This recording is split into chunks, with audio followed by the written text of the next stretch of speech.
Crafty Angel, Vanessa here from Angel Rose Designs here on YouTube. And today I'm here with an update of how I am going to store all my laces and trims.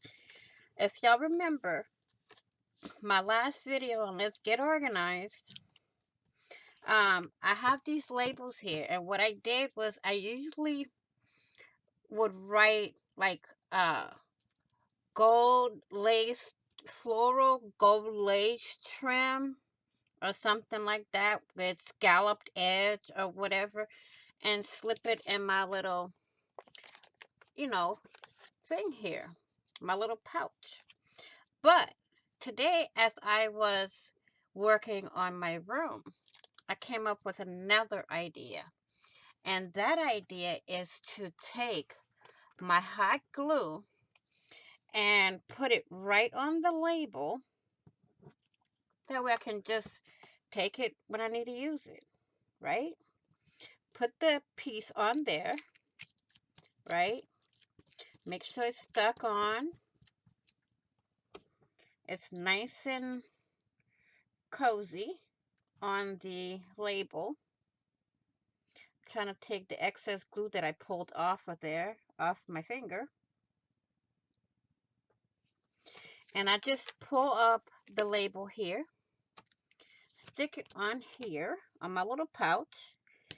And instead of writing, now I can see exactly what is in the pouch. And if I need it, that's what I'll use. So now I'll take this and I'll flip it over, get my tape,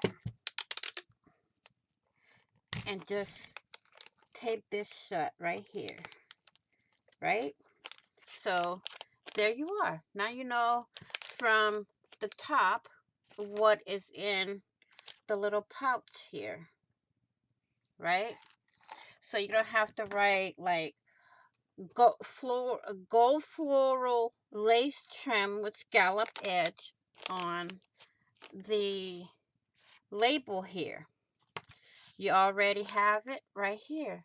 So when it's sitting in the drawer like this, or if you prefer like this, you can see what's in the pouch already. So I want to thank you all for watching. Um,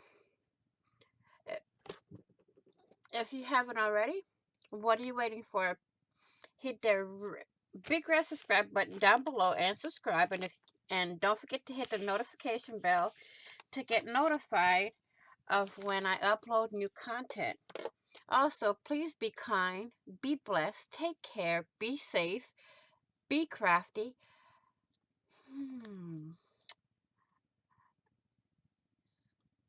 Happy crafting on a budget, happy everything on a budget, and I will see you all in the next video and on the flip side. Bye-bye for now.